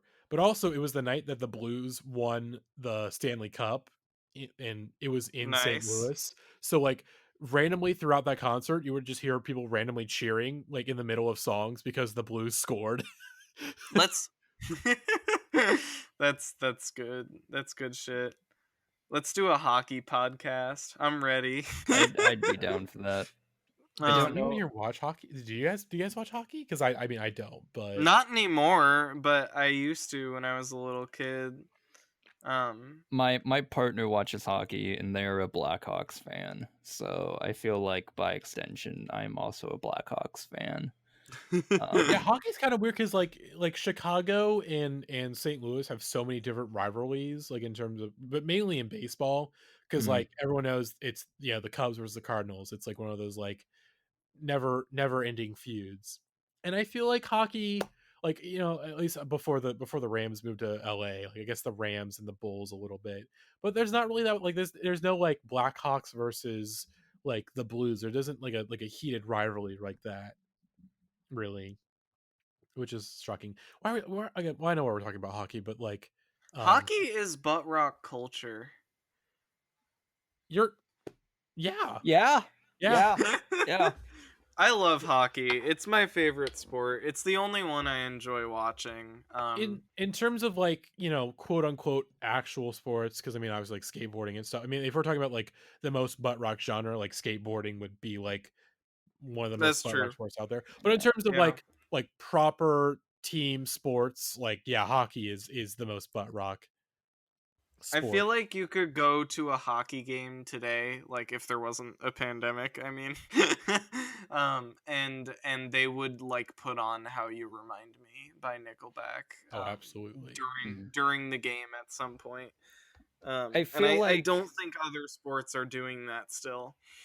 I feel like hockey is just a perfect sport to where you can just watch it and not understand a single thing that happens during it, which is what I do when I like almost every year when I watch like the Stanley Cup playoffs, is that I don't know how hockey works. I don't know why they do the penalties and call the timeouts and do the whistles and all that kind of stuff. It's just What? a bunch of guys going really fast on a cold floor. And occasionally they'll punch each other, which I don't. And they'll occasionally punch the shit out of each other. That's actually that's the thing about is the fact that like not only is like fighting like just a thing, it's like it's almost encouraged in a way. Like it is literally a strategy that teams use. Like they will have someone like pick a fight with the other team's best players, so they both end up in the penalty box. Like it's literally part of the game. Oh god, that rules. Like that rules so much. So like okay, so basically like hockey is like the most pro wrestling team sport out there besides like because here's the thing with football. It's not like here's the thing with football. You would think it'd be football, but football, like for the most part, none of those guys have any fucking personality. They don't let that happen whatsoever. Obviously, in terms of like basically like basketball is like the personality side of wrestling in terms of like you have these big personalities and they have the press conferences and all these players and they have like these unique brands, like obviously LeBron, but obviously like Kevin Durant and Westbrook. Like I don't watch basketball, but I can tell you about a bunch of basketball players probably. I can't quite say that for like football or even hockey, but hockey has like the sports entertainment side, has the more sports entertainment side where it's just like you could just sometimes a fucking fight will pick out and it's a legitimate strategy. It's amazing. I gotta start watching hockey. But we need to get back to Vampire Weekend. We need to swing back around to this song. Um, here's what I'll say about Hannah Hunt. I think this song is kind of overrated. I'm sorry. It's a good song. It's a good song. You can't get me wrong there. But in terms of just this being like the Vampire Weekend song essentially, or like one of the Vampire Weekend songs, it's just like I kind of get it because obviously that in when it builds up and there's that big release of tension, like it hits, but it's not as it's not like that satisfying to me, you know. Yeah. Well, I kind of know what you mean. I mean, I love Hannah Hunt, and I find it like a good, compelling song. And I think it's a like, you know, a great song. And I want to say that I very much understand why it's people's favorite, but it's not even like top 5 on that album for me. Like, to me, the best moment on Modern Vampires is Yahe. And like, I too have felt, I guess, that Hannah Hunt is a little overrated, not in the capacity that it's like not a great song, but just in the capacity that, like, to me it's not the moment to obsess over about on that album. Hmm. I mean, yeah. There's like here's the thing. Like this is gonna sound crazy. My favorite song on Modern Vampires is Diane Young. I think. I don't think that's crazy. I don't know. It's a really great It's song. fair. No, yeah, that's fair. I mean, that was Like, like I'm someone who's not the biggest fan of like Rostam bullshit, but like that song is like the most Rostam bullshit ever. But I fucking love it. yeah. Like Yeah, that's the reason Diane why Young's a I great think that's the song. reason why I like Father the Bride so much is that like Rostam is a really great producer. Like obviously I think some of the stuff in the Claire album is really good. Obviously I love the new Haim record. Like, but there's a it's like George Lucas. I may have gone too far in a couple of places. I feel like Rostam looks back on the early Vampire Weekend discog and maybe thinks that to himself. I'm completely projecting, but uh I like Farther Bright because it's a bit more relaxed on the production side. There isn't as much crazy early, late 2000s MySpace production things going on. But again, I still really like some of the early Vampire Weekend stuff a lot. Like I think is that obviously Father Bride is my favorite Vampire Weekend album, but I think my second favorite Vampire Weekend album is probably the self-titled debut. I feel the same way. Self-titled is fantastic, and I don't know, just has this sort of like really good energy to it that other Vampire Weekend Mhm. albums don't have. See, my favorite Vampire Weekend album came out in 1986, and it was called Graceland by Paul Simon. Not wrong. I You're not mean, wrong. like, Graceland is one of the greatest albums of all time. This is So, true. I feel um, like Jeremiah could do an entire podcast series on Graceland. Jeremiah could make like 3 episodes of a podcast about Graceland on his own. Yeah. Father of the Bride is Graceland 2. And yeah, that's all I have to say about that. Modern Vampires of the City is one of the best albums of the last decade. And Hannah Hunt's a great Yeah, song. it's a good song. I agree. I don't know how much you can really say about the song that hasn't been said Yeah. a billion times Mhm. over. But yeah, I think that's it for the playlist. We only got the 10 songs. Once again, if you want us to review your own playlist of songs, and this can be any fucking songs you want to pick. You want us to listen to more Butt Rocks, you want a Butt Rock number one's reunion special, throw us a song with some Butt Rock. You want to Yep. if you're just gonna send us like your own music, we're not gonna review that. That's stupid. Give us we're not gonna if it's your own songs. If it's your own Damn, songs, we're probably not gonna okay. take it. But if you give us a playlist, give us something like again, it can be just good songs, but really like again like when we do these playlist episodes, and this is not a knock on Bex. We thank you so much for your support. This was actually a really good playlist of songs. There's some songs here I really enjoyed. Um, But at the end of the day, when I as a podcast producer, as someone who's like, okay, like we got to figure out entertainment value, give us the stuff that makes we want more. Throw us more Throw us a Courtneys. Throw Courtney. us some curveballs. Give us more Courtneys, but also get some stuff that, Yeah. like, some stuff that, we were probably more like. Obviously, we had a lot to say about Vampire Weekend because that's a band that we really like, and we have discussed plenty on the podcast before. But obviously we want some new stuff, and that was probably the best part of this post is that, like, hey, like that David Mead song is really good, and I like that Hey Rosetta song, and I like the Yeah song a decent amount, and but I never want to listen to Narcissist. If you're out there, someone who's got $20 to spend, please heed my call. Please make Matty listen to 10 Dropkick Murphys Okay, songs. Alex, if you want to give me $20, yeah, sure, we'll do that. No, I'm not gonna do it. I make these podcasts too. Oh, what? I just got a Patreon notification from someone named Zale,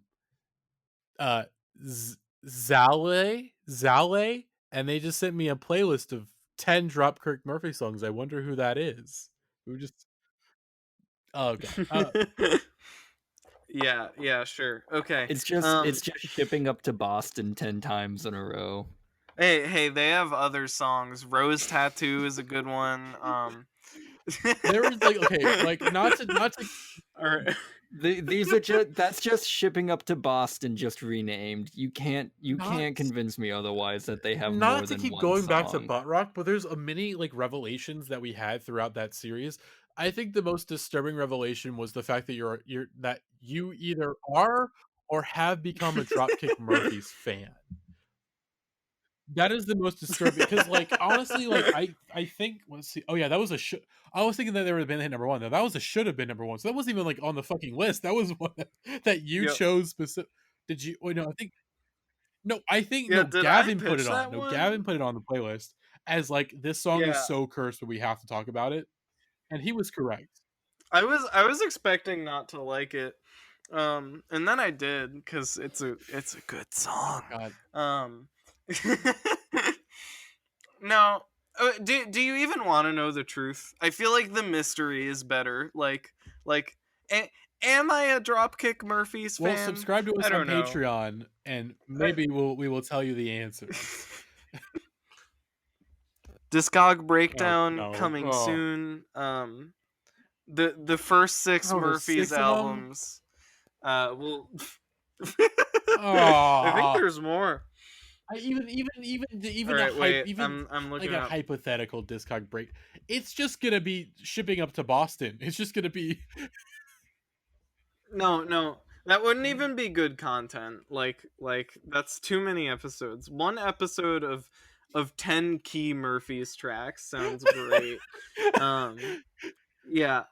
They have 1, 2, 3, 4, 5, 6, 7, 8, 9 studio albums with a 10th on the way this year. Hopefully, Dill, you don't mind me saying this in the pod chat.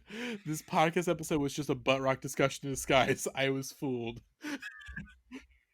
You learned Dylan in this episode being like, "Oh yeah, we're gonna talk about we'll probably talk about Doom and some 2020 stuff, and then this playlist." But no, secretly, it was a butt rock number one reunion. I was all planned. I was all ready to have, I had a free night, and I decided I was gonna kick back with some pals and do a nice relaxing podcast. And what I showed up to was hell. And I'm a fool. I am Boo Boo the Fool. I have been played. I've been tricked. I've been had. This is Matty's trick. I frankly can't believe the tomfoolery that has transpired on this podcast episode. So butt rock reigns supreme. There is no life or death or purgatory or anything in between. There is and will only be butt rock.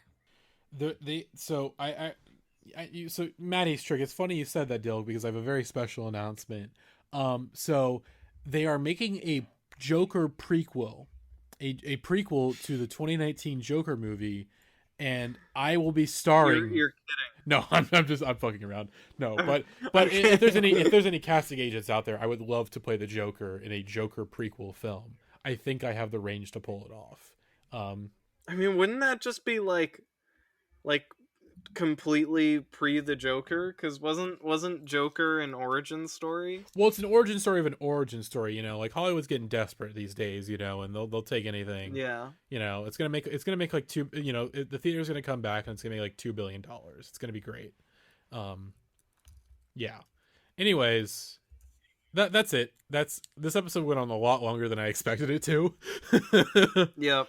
So hopefully you enjoyed this episode. Once again, the car commercial number ones will be premiering this Wednesday, or by the time you're listening to this, 1 week from today. If you're listening to the Patreon version of the episode, if you're listening to it on Friday, it'll be coming. Well, actually, it'll be Friday for you too. Also, so car commercial number ones Wednesday, January 12th, or Wednesday, January 13th for Patreon supporters, and then Friday, January 15th for everyone else after that, and then and this time we're gonna be beaming it directly into your brains. This is yeah, we're going the U2 route for this series, just on everyone's phones, unannounced. Oh God, yeah, it's just everyone has to suffer with us. Okay, everyone must join us in this suffering. But yeah, hopefully you all enjoyed this episode though, and we will see you all very, very soon. Bye-bye.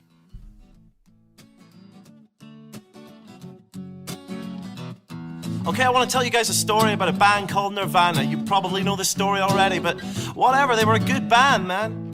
A really good band. They had this awesome third album, but it lost them a lot of fans. They had this great track on it called Tourette's that went doesn't work over these chords. Anyway, Kurt Cobain's dead, and I'm reliably informed that Courtney did it. She did it. Courtney did it. Courtney killed Cobain. She did it. Courtney did it. Courtney did it. Courtney killed Cobain. I don't know why we blame it on her. It seems easy to say Courtney Love is capable of murder without having anything to fucking back that up.